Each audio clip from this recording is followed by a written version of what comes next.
What's up, you guys? Sean Ross Sapp here for the Wrestling Inc. podcast, April 20th edition, your 420 edition of the Wrestling Inc. podcast. And apparently somebody at Google has been celebrating 420 extra hard. Google Hangouts is not working, so we are bringing you a rare audio-only edition. I am joined here by Rob McCarron. Rob, how are you? Hi, I'm doing quite well. Good to, I would say good to see everybody, but I can't see anyone because we're on audio only right now.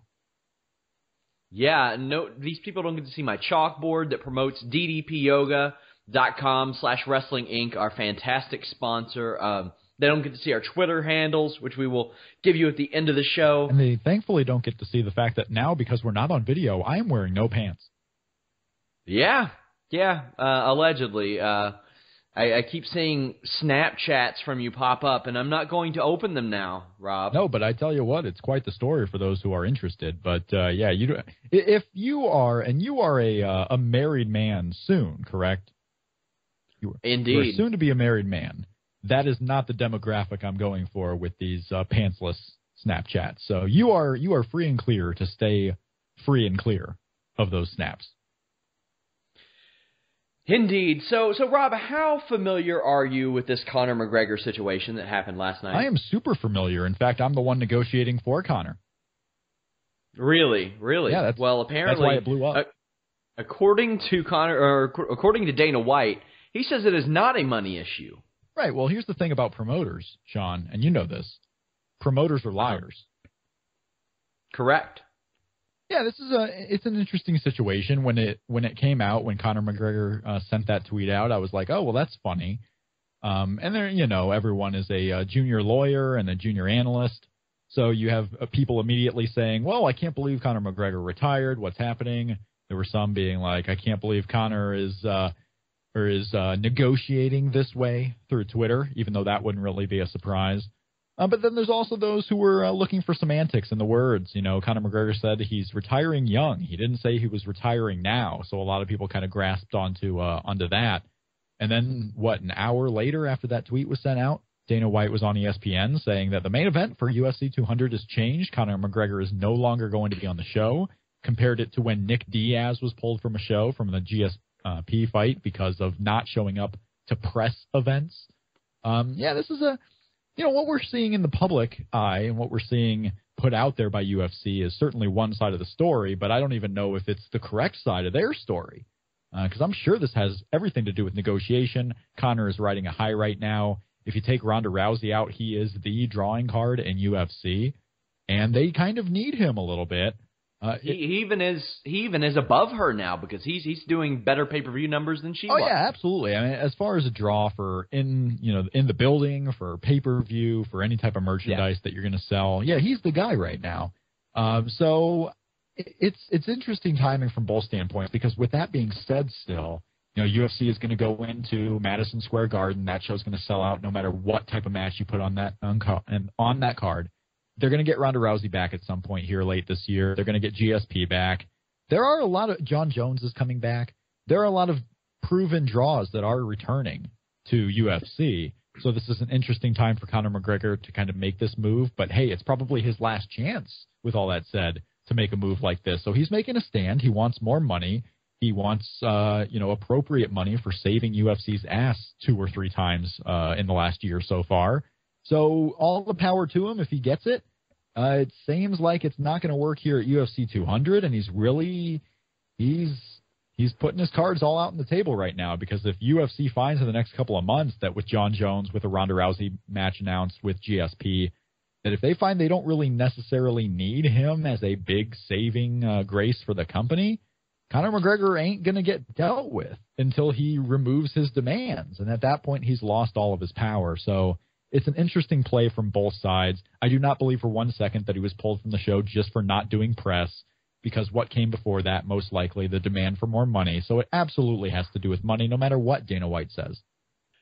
Yeah, Dana White has been saying that it is this promotional issue that Conor McGregor wanted to put off filming the commercial and doing some of the press junket stuff, or not the press junket, but some of the promotional stuff until May, and depending on when in May, I mean, if it were a 10-day delay, I wouldn't see the big issue. I understand they have deadlines.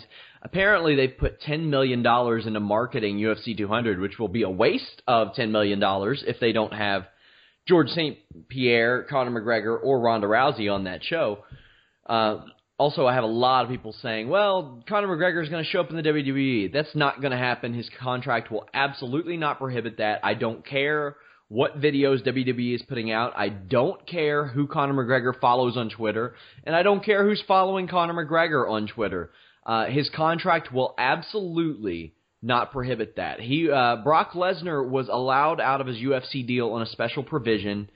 So, I mean, this is a much different situation. He was going back to his career in pro wrestling. Conor McGregor has not had one. He was built by the UFC and himself. So, yeah, I mean, Conor McGregor, that's a pretty wild situation. And, of course, all that happened on my night off. So, of course. But, guys, we will be here on Saturday night for UFC 197, John Jones versus Ovince St. Preux for the interim light heavyweight title. Demetrius Mighty Mouse Johnson versus Henry Cejudo, Olympic gold medalists for the flyweight championship. Also, former champions Carla Esparza and Anthony Showtime Pettis are on the card. Now, let's get down to business. Rob McCarron, what do you think about No Way Jose? No Way Jose, it's an interesting starter gimmick, don't you think? I mean, to try and get someone over a little bit. But I worry about it falling into Fandango territory. Fandango, Adam Rose territory, because even Adam Rose obviously wasn't the same gimmick for much longer after his debut. So it's a way to get someone into the game. But he's going to have to prove his power in the ring. He's going to have to prove it with promos that he does. He's going to have to prove his staying power more than just dancing in the ring for a little bit, because it won't last too long. It might last longer than it would on the main roster with them doing it in NXT, because they don't have to see you but once a month when you tape television. But outside of that, it would be a struggle to see that gimmick exactly show up on the main roster and be the same gimmick after 6 months of being there. So now is the time to tweak. It's developmental. They're bringing up some new stars into NXT because a lot of NXT stars are brought up to the main roster. So now is the time to do it, and that's the audience to do it in front of. Credit to him for getting the world's deadest NXT crowd behind him, even for a brief period. Oh, yeah, that crowd at that point had been, they weren't exactly ready to see the no-names. They wanted to see the big names. It was the Access crowd. They didn't know what to expect, and they got No Way Jose, and they were like, you know what, this is cool. I was surprised, actually, at the lack of reaction at first, because I thought that crowd would have been a little bit smarter to know exactly who No Way Jose was. But, hey, he got him over. It worked. And we'll see how it does in Full Sail when they return there. They should have played that vignette, that No Way Jose vignette, just repeatedly throughout the Access show. Yeah. Something to pump them up. He won his match. He used a wind-up punch, and I've heard a lot of people complain about this. What are your thoughts on him using a wind-up punch as a finish? It won't work for the long term, but for now, I mean, who cares? It's an over move. So, no, it's No Way Jose. What are you going to do? He's not riding to the main event right now, so what are you complaining for? Just let him be the second match in the show for a little bit of time. It's still developmental. Yeah, let him be the second match in the show. Quit overreacting to everything. It's okay for him to be, let's see, rough around the edges. It's fine. It's good to be rough around the edges in developmental when you're first starting out because, I mean, you got a lot to learn.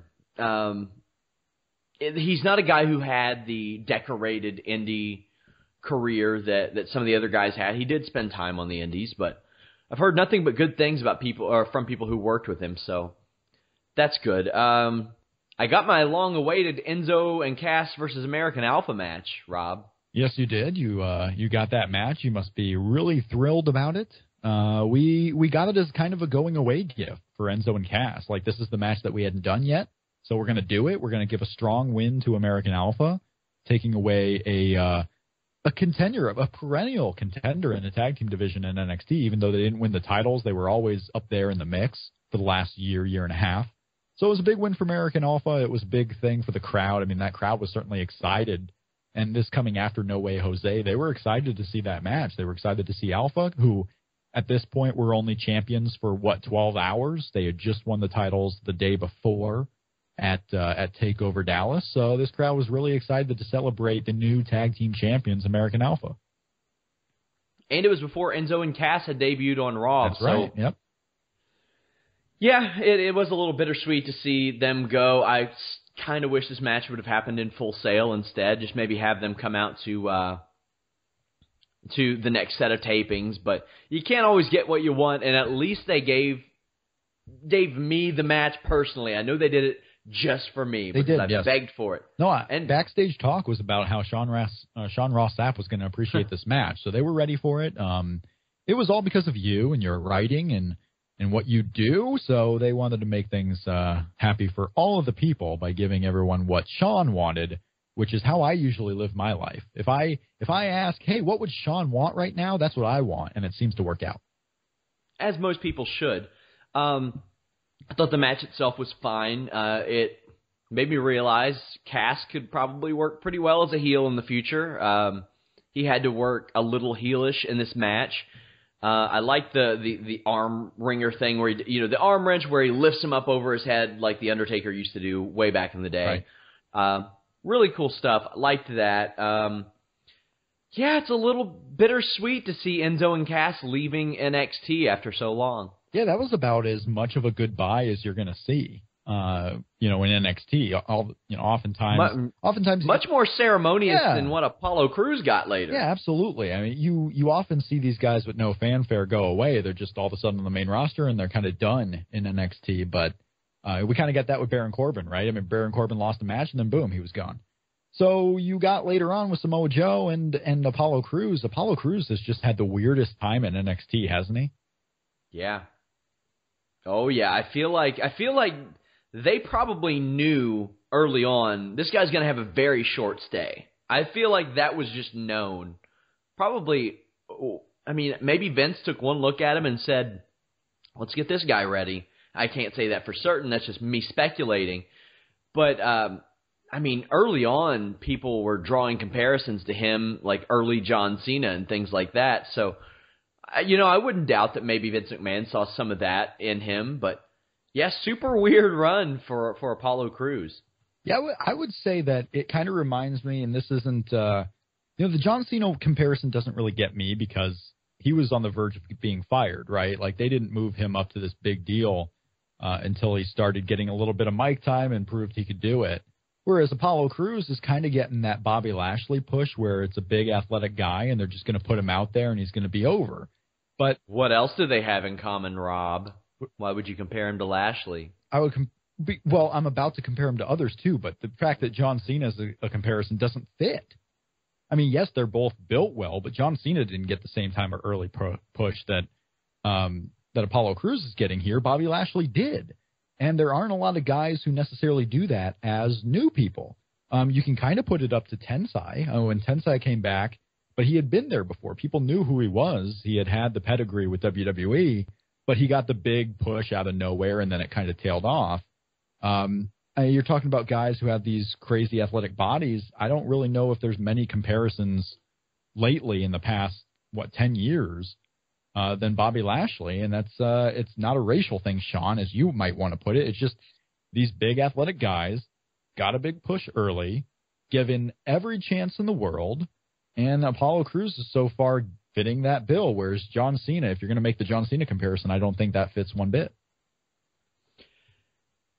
Speaking of Apollo Crews, he was defeated, not the best match in the world, especially between these two, but I feel like that's happened a lot. I feel like Apollo Crews in the ring hasn't maybe been what he was hyped up to be when he came in. Do you feel that way, or am I alone in this? It's hard. It's hard to do that in the WWE ring because they're not made to do these 8-minute athletic squash matches. You either go in there for 2 minutes and do a squash match, or you go in there for 8 minutes, and if you're the babyface, you're going to sell a lot.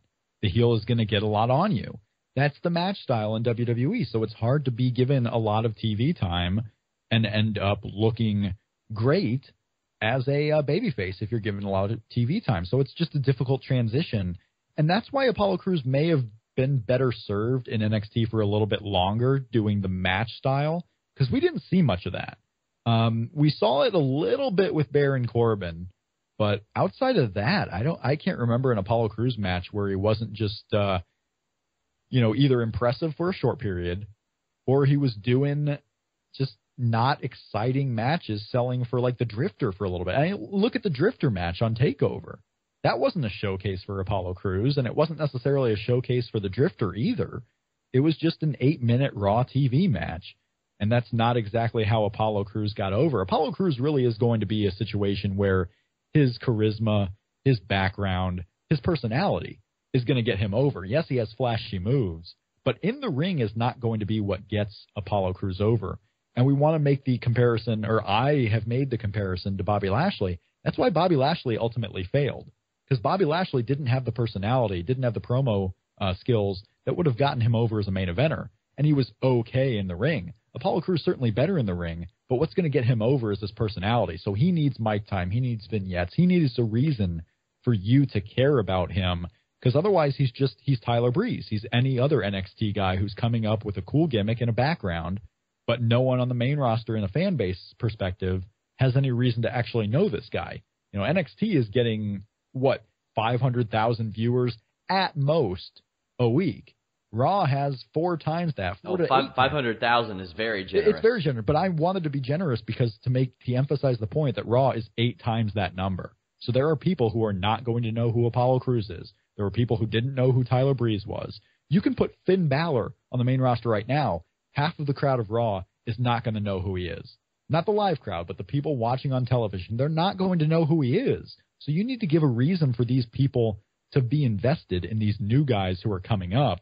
And the strong push early kind of helps that. Kevin Owens, being dominant over John Cena and getting mic time really allowed you to know who he was early, and it got him over. You can't just be dominant without the other half. You have to have the mic time. You have to have the reason for people to get behind you. And right now, Apollo Crews hasn't gotten that opportunity. And we'll see when he does if he can make the most of it. I did like the little step they took, like having him interact with social outcasts on Raw, giving him a little something, just, even in the sense that the social outcasts were annoying him and he just was willing to beat them up to get them away from him. I thought that was a good little thing. Anything to help build his ability on the microphone up, even if it's in a backstage segment. I mean, maybe he never gets good at it. Then you know what? There's nothing wrong with just having him do a lot of backstage segments if he's going to be a mid-carder or maybe an upper mid-carder. But yeah, his NXT run certainly underwhelming. We also had Nia Jax against Deonna Purrazzo. Any reason that you can think of why Purrazzo has not been signed? Yeah, because they don't need her.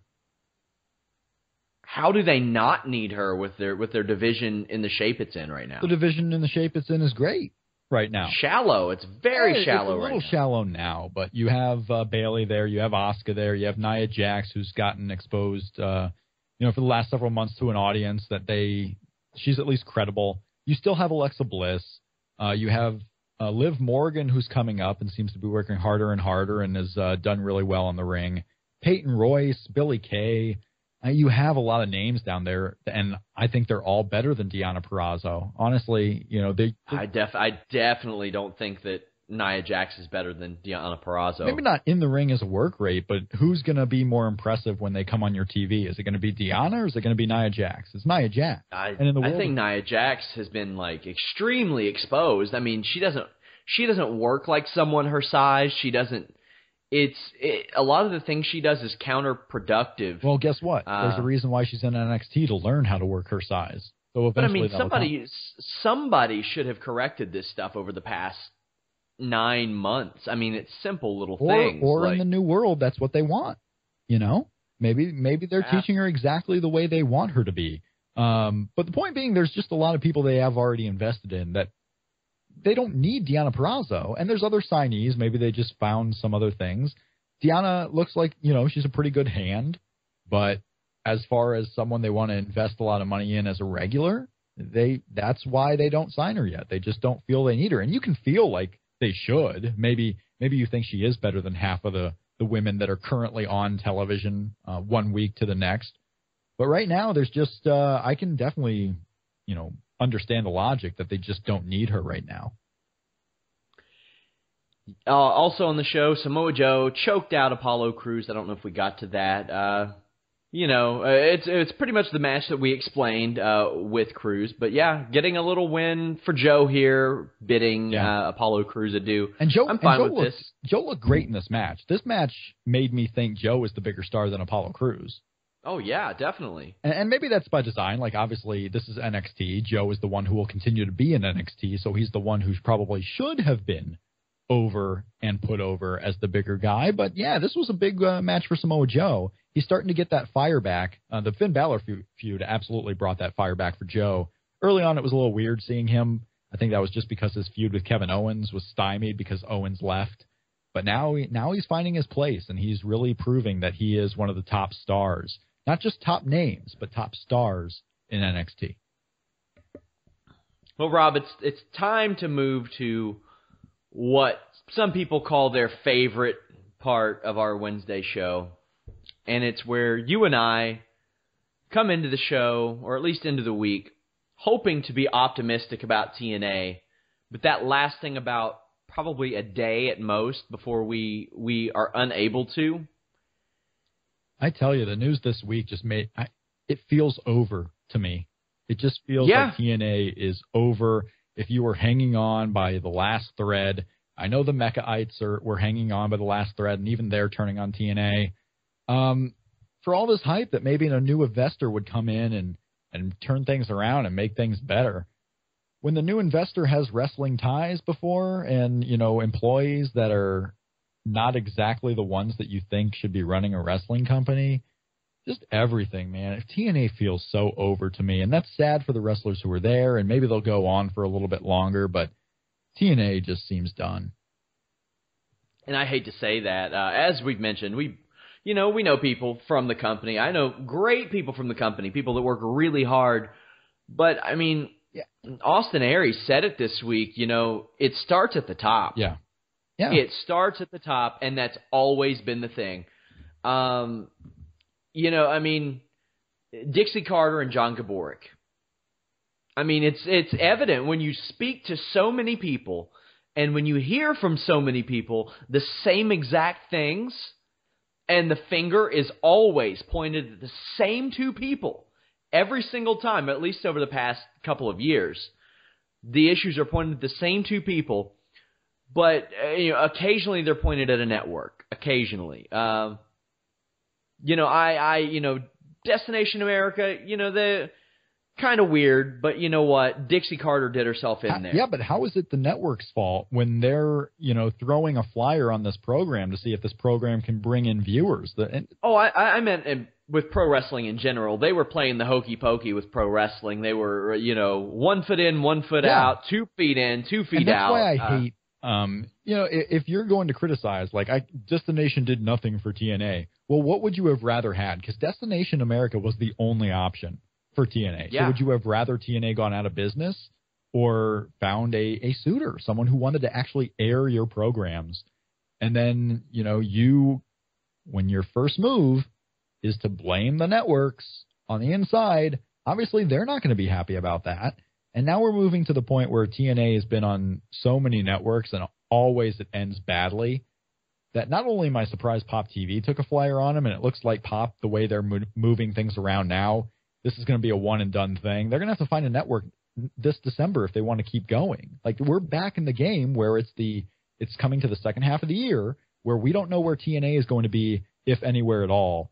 And it's sad. Like you said, for the guys that are working there. I'm not even saying that you or anyone listening right now should feel that TNA is done, or I'm not even saying as an opinion that it feels cooked. Exactly. To me, my feeling is I follow what's happening, at least in the ring. I follow what's happening with TNA.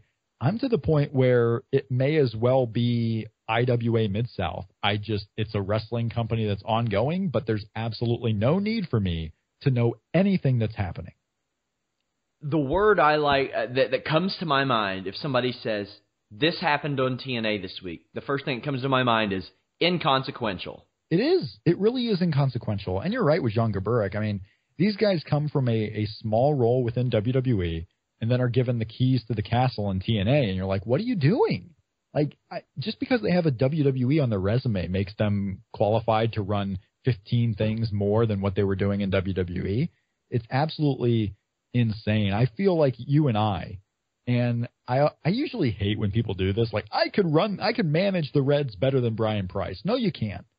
But I feel like I could go in there and run TNA and get more out of it than what Dixie Carter is doing. Because right now, some people talk about NXT being Triple H's vanity project. Right now, TNA is Dixie Carter's vanity project, and that's not what it really started out as. But the more you go into being a vanity project, you really just want to get over what you think is over, and you're not taking outside advice, and you're just being stubborn, and it never leads to any good. It just doesn't lead to any good, and right now we're going to have either some production company in Tennessee with the Harris twins involved running TNA, or TNA just flat out running out of money, and 6 months from now, Vince McMahon buying the library and releasing a new Best of CM Punk DVD and a new Best of AJ Styles DVD after only spending $600,000. Yeah, a new Kurt Angle. Yeah, the best of the Exodus years of Kurt Angle and Sting and the Hardys. Like, when they're not in WWE, this is what they were doing. We can finally acknowledge it.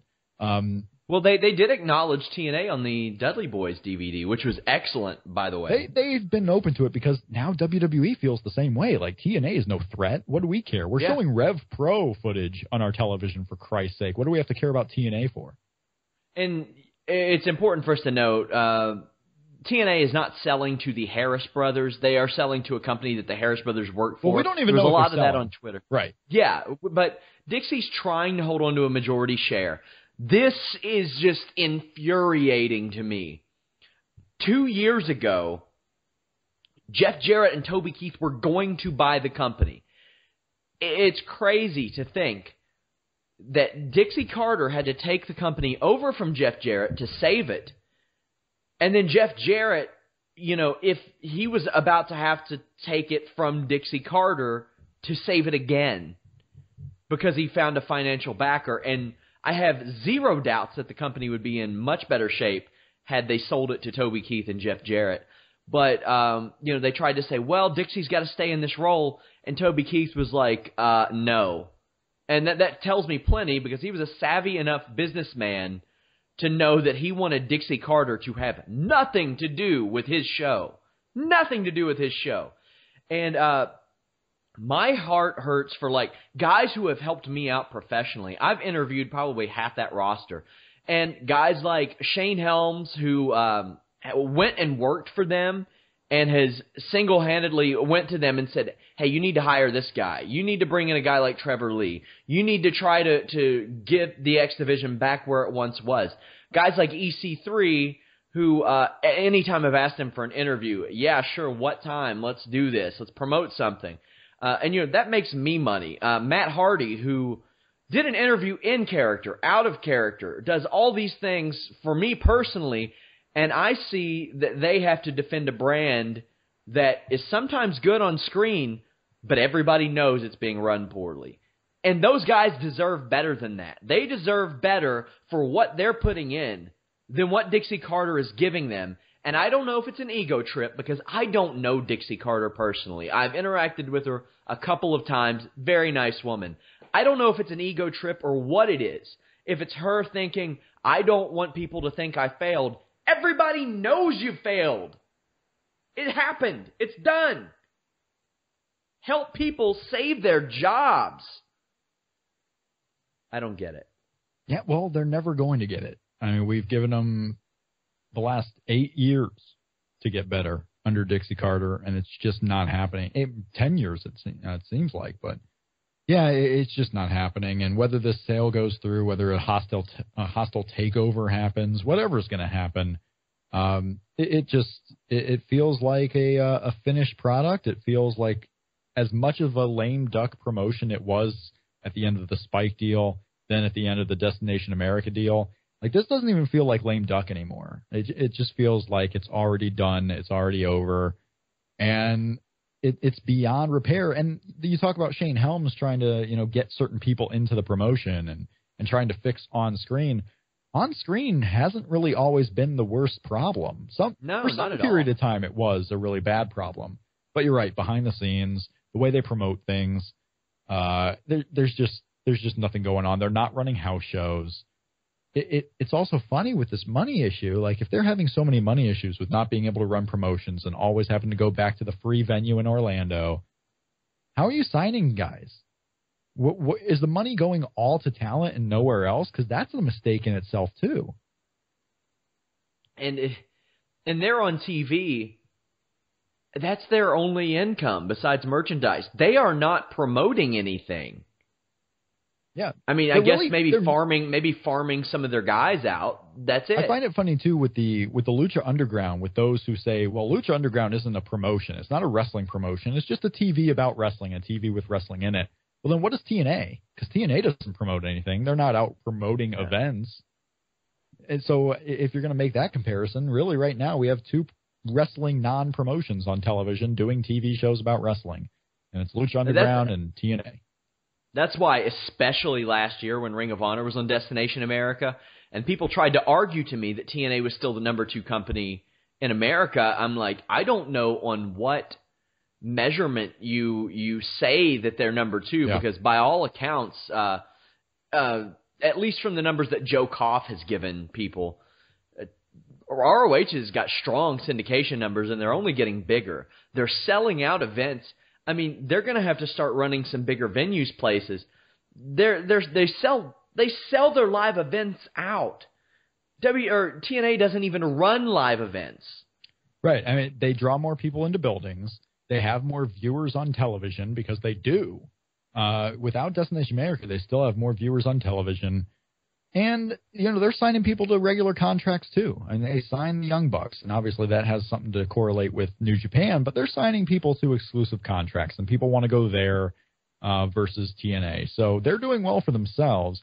It's a weird comparison with TNA just because they're obviously in business to do different things. ROH is a means to fill television time, and then everything else comes second. Whereas TNA right now, what television time are they filling? The 2 hours on Pop TV, and then their business ends. And if it weren't for international stuff, they would have been gone a long time ago. Really, the international stuff, the international deals they created and have just been rolling over after year, are keeping them alive. And then they had to put Mahabali Shera on their program because of that, which also doesn't help anything. And who the hell is using Al Snow in a significant angle in 2016? I agree. And if you've ever seen one of his interviews, you know that this is not a gimmick. No, it's the most bizarre thing. The only thing I can think of is that this is some type of ad buy of Al Snow to sell his wrestling school, because you see on the TNA website that we are now partnering with Al Snow's wrestling school. So, that's their NXT, is Al Snow's wrestling school, kind of the deal that the Dudleys had for a short time when they were running their school. And now Al Snow comes in here and he's getting, advertisement on a show, being on the show and getting his students work. It's the weirdest thing. That's what TNA has come down to now, is selling in-ring time to Al Snow's wrestling school. Yeah, man. And like I said, with the gimmick that he's playing, if you've ever watched any of his interviews, his shoot interviews, it's just something that probably somebody saw and they said, yeah, just let him go out there and do that. It'll piss some people off and we'll count it as heel heat. It's a shame because I see there are spots on that roster. Trevor Lee is unbelievable in the ring. Matt Hardy is a great heel. Jeff Hardy is over everywhere he goes. EC3 is fantastic. I see flashes of brilliance on the microphone out of Eli Drake, things that need to be, honed, obviously, but things like that. James Storm is a good hand. Bram, if he could get his head on straight, I think is an excellent heel. He plays that, just a little bit twisted character very well. Not big fans of Davey Richards and Eddie Edwards, but you know what? Some people are, so there's that. You have good hands there. Rockstar Spud, I thought his match with EC3 last year in England was unbelievable. It made him one of the coolest baby faces around, in my opinion. It just can't be put together, and I think that has to do with what's going on at the top. And that's, they have a couple good hands in the Knockouts division, too. It's a shame. But what isn't a shame, Rob, Ring of Honor, Global Wars, it's coming up soon. They've got, 4 announced matches so far? Yeah, you know what? They were supposed to announce 2 more today. You're going to have to fill me in on those because I haven't seen those yet. So they have announced Addiction versus Jushin Thunder Liger and Cheeseburger. Of course, yep, naturally. Very excited about that. Do you think Cheeseburger's going to palm strike his way to victory? No, I don't. Yeah, I don't either. I don't. It's a shame. I guess people who defend the tally will count that as a ROH win over New Japan, but it really shouldn't be. War Machine versus the Briscoes in a World Tag Team title match. Yep. That's going to be fun, hopefully. War Machine, I love them. I think they're great. Really hit and miss because sometimes their offense is maybe a little too ambitious for what they can do. Very talented guys, but sometimes some of the stuff they do, it ends up not looking the best. It looks like Tomohiro Ishii versus Bobby Fish for the TV title. That's an interesting one because I always thought it was going to be the night where Tomohiro Ishii loses that TV championship. But you have this Bobby Fish and Roderick Strong feud where Bobby Fish could never grab hold of that championship, and now he's just going to go around Roderick Strong, basically. If Bobby Fish indeed wins, Bobby Fish wins this title, and all of a sudden you can do Bobby Fish and Roderick Strong again, further, with Roderick Strong trying to get the title back, but also being sort of an uncrowned champion in this feud because, Bobby Fish never beat Roderick, and that was the whole program. So it's an interesting kind of idea. Or, you know what, they can just have Ishii win, and maybe he loses it in Japan at some point. Maybe he loses it later on in the tour because this tour is going to be 3 dates after the Global Wars pay-per-view. So there is time afterwards, but it's a very interesting match when I saw that made. Tomohiro Ishii and Bobby Fish for the TV title might be the match I'm most looking forward to of the 4 announced matches so far.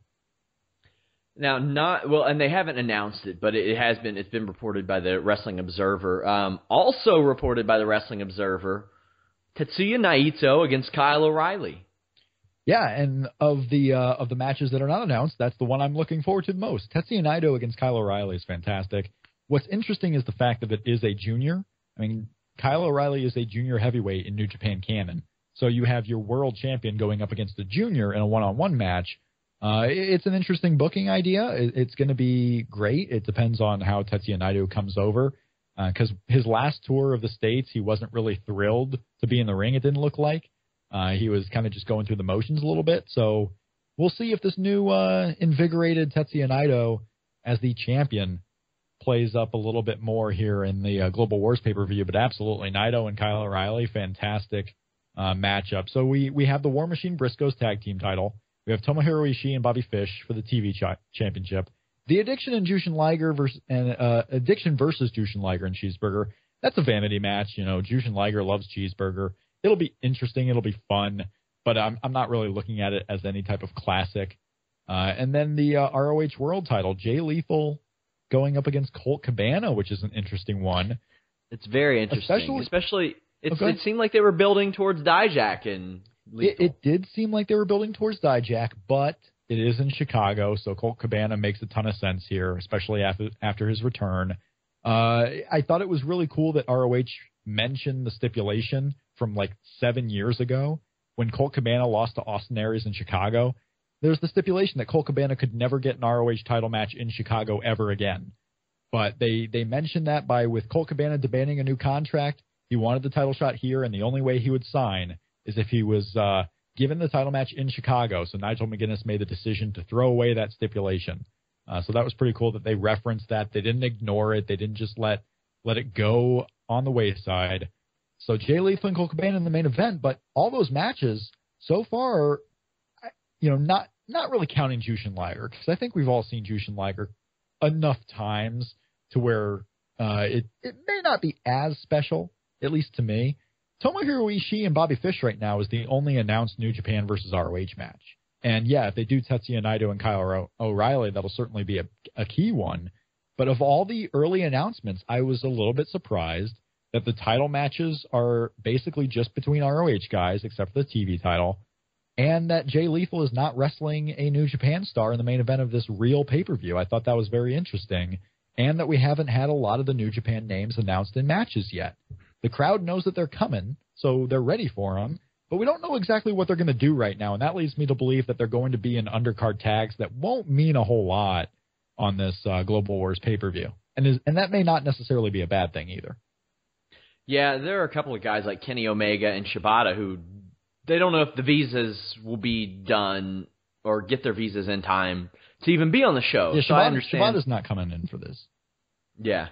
So, but, yeah, I thought that was – I love that they explained why Cabana could get the title match. Right. Little things like that add up. And it's believable, too, right? Like, this guy, They wanted Colt Cabana, and Colt Cabana had left. His contract expired. So, really, that stipulation should have expired, too, right? When you sign and you go away and then you sign back, sure, you can't hold yourself to old contracts. You get to develop a new thing. So, I thought it fit, and it was pretty clever, and that Chicago crowd should be really crazy for Colt Cabana.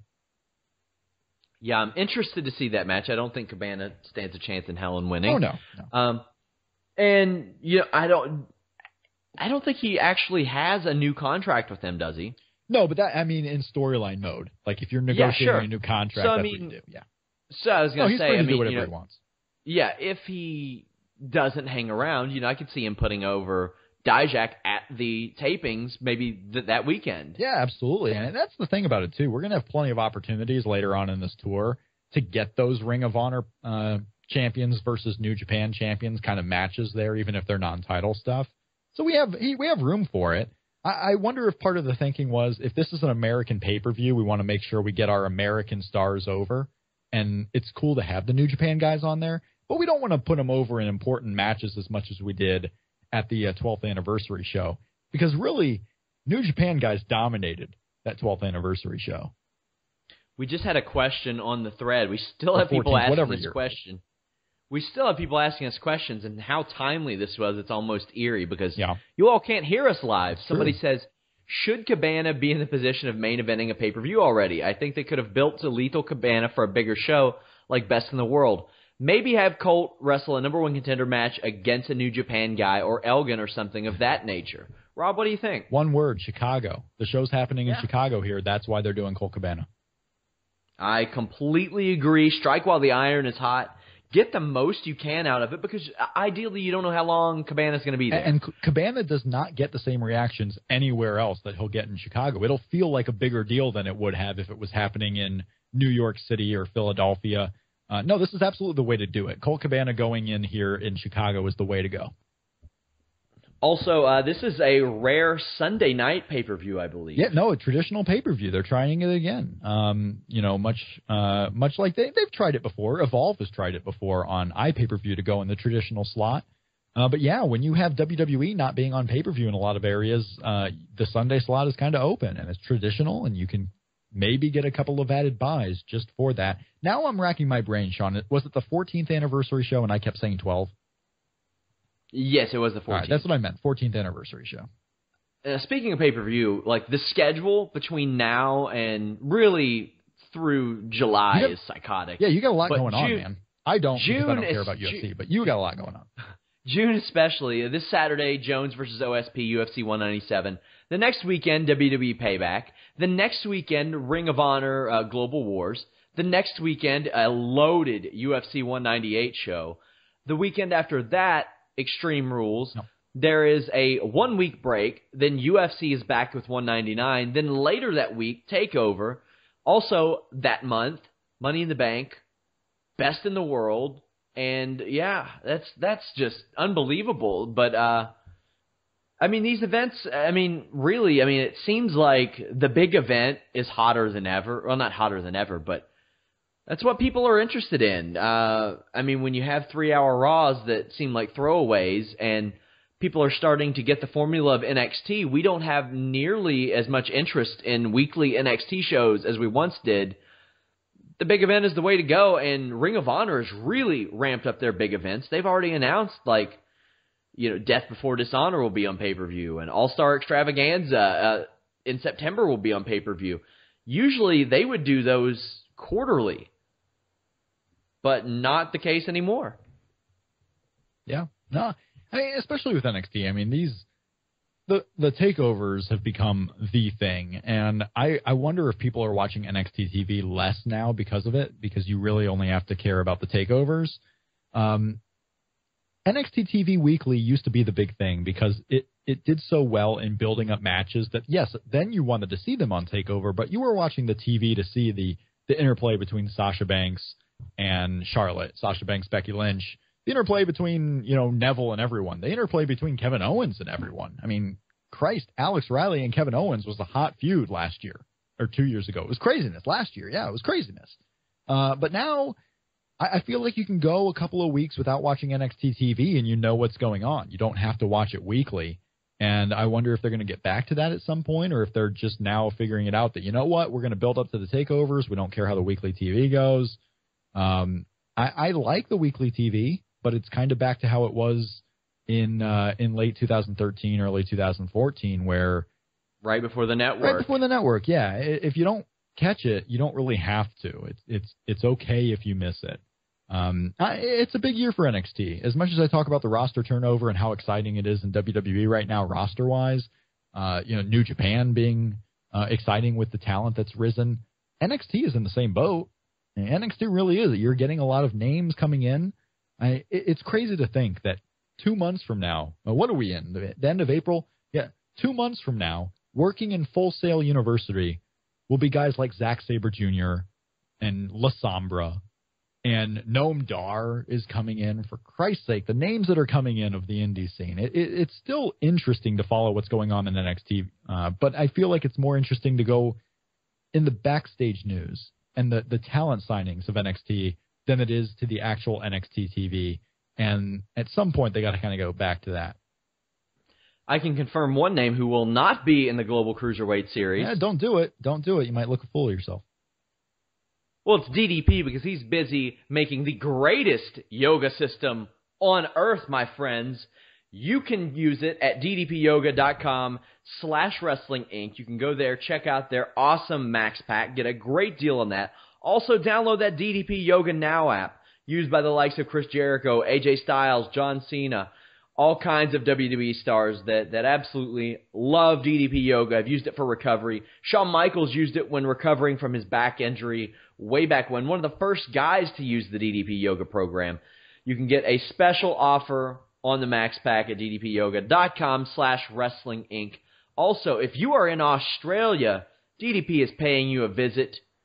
He is going to be coming to screen The Resurrection of Jake the Snake at the Astor Theater on April 24th.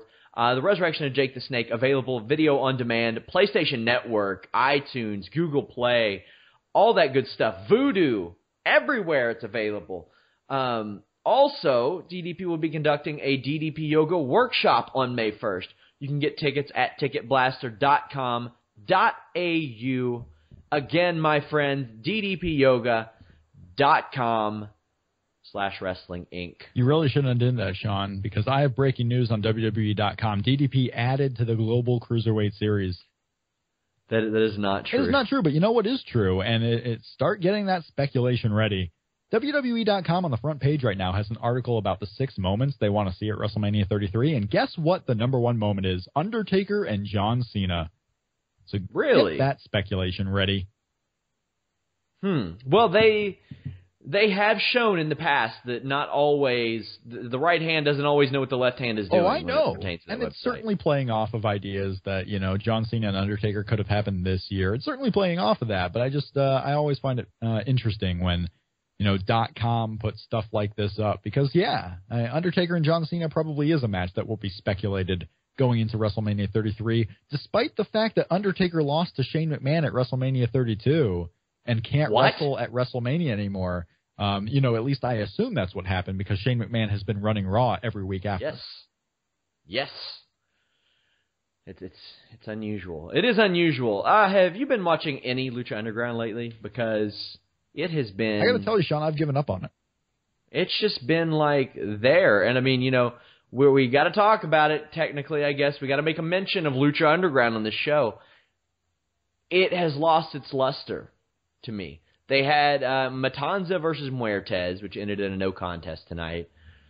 Some of the guys they signed don't do it for me. Their 50-50 booking is getting to the level of WWE 2015. I will say one thing, they protect finishes in that, so that's pretty cool. But when the characters on your show are Drago, Aerostar, Jack Evans, PJ Black, the Disciples of Death, Matanza, and Mil Muertes, like, I'm wondering, out of those guys, who am I supposed to be cheering for? Because they haven't done a good job at consistently getting me emotionally invested in those guys. You know, if it's Ivelisse and Son of Havoc and Angelico, good, sold. You got me on them. Season 1, I was good to go with those guys. Prince Puma, good to go on him season 1, but they've kind of, you know, faded him out a little bit. I don't know. I'm disappointed. Its reputation can no longer hold it up for me. No, I mean, I lost it, you know, a couple of weeks ago. I tried to give the second season a shot. I kind of lost it last year. Maybe I was just early on the boat that, you know, all the weird cinematic stuff they try to do with this show is, while different, it's not necessarily the different that I want. And, you know, I'm a WWE fan and I'm a New Japan fan, and when I go to Ring of Honor shows, I love Ring of Honor, but I don't really need the difference of Lucha Underground. It's just too different for me. I just fell out of like with it because I was never in love with it. So I fell out of like with it, and I just didn't need it. And there's enough to watch. There's enough to talk about. And Lucha Underground in the schedule was just, you know, if I was cutting out TNA, I'm certainly going to cut out Lucha Underground too, because you got WWE, New Japan, Ring of Honor you can pay attention to. And on Wednesday nights, NXT. There's a lot going on. And this is what's great about pro wrestling in 2016 is that you can make these choices. You're not limited in the options that you have. You can actually pick and choose what you want to watch, and that's okay. You can be a wrestling fan and not have to be forced to watch all of it. I'm not going to belittle any wrestling fandom because you don't watch a particular show, whatever that show may be, because you have choices right now, and the ability to make those choices is fantastic. I really loved it the first season. A lot of people like did. you said. Yeah, I just... And I don't know if these Johnny Mundo segments are supposed to be like bad kung fu movies, but he is, hands down, the worst actor on that roster. Yeah, a lot of people say that. I have, you know, my co-host on the podcast that I do has done improv, and they run in the same circles with Johnny Mundo, who's been trying to do improv and more of that type of stuff. And the reviews are usually just like that. You know, what you kind of said there. So it's funny with Johnny Mundo, man, but hey, if you're not a Johnny Mundo fan, then you better either get to be quick with Lucha Underground or be ready for some disappointment, I guess. I don't know. Should we just start, if we both fall out of like with Lucha Underground, should we just spoiler it up? Should we just explain what is happening for the next year on TV? You think too many people will be upset about that? Not tonight. We'll gauge the interest. Well, we won't do it tonight, obviously. I'm not going to give any spoilers tonight.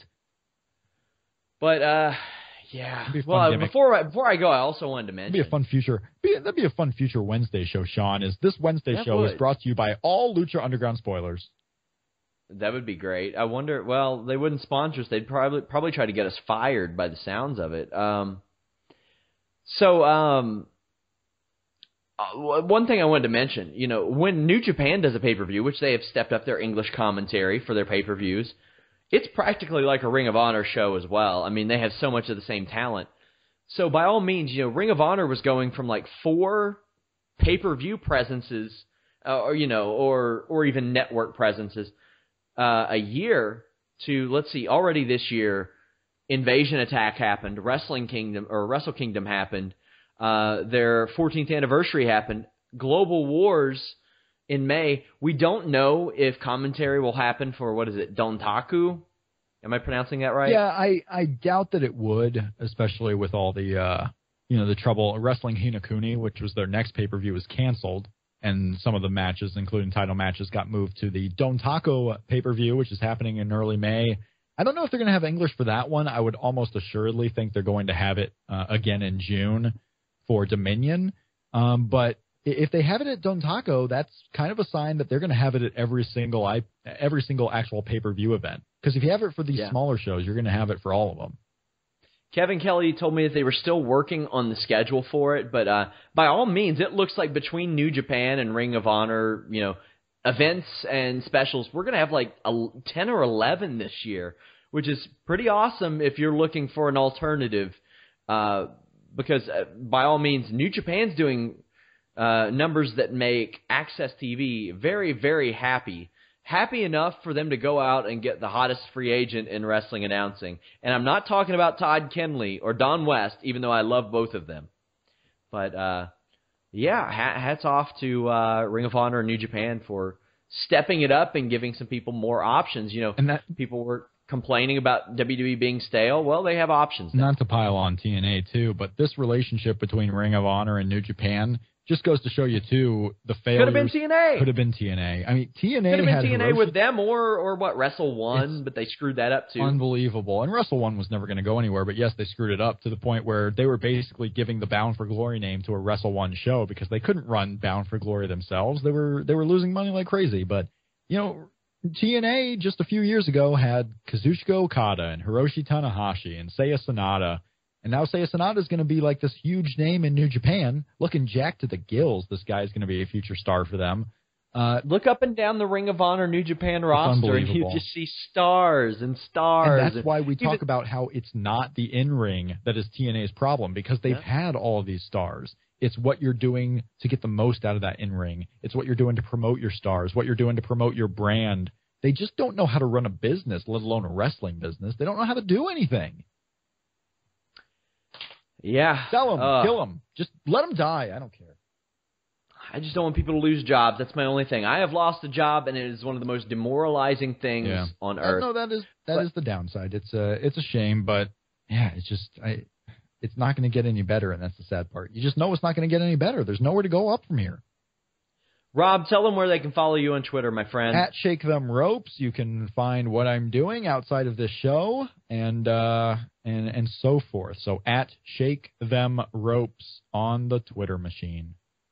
Follow me at Sean Ross Sapp. Of course, guys, go to ddpyoga.com/wrestling inc and check out the Resurrection of Jake the Snake. Hopefully on Thursday night we will be back via video. Google Hangouts, to be quite honest, has been a nightmare the last couple of weeks. So hopefully they get that fixed so we can bring you a live edition. But until then, tomorrow night, Thursday, 10 p.m. Eastern is the plan, my friends. I'm not doing the show unless I get $10 million. We wish you well in your future endeavors.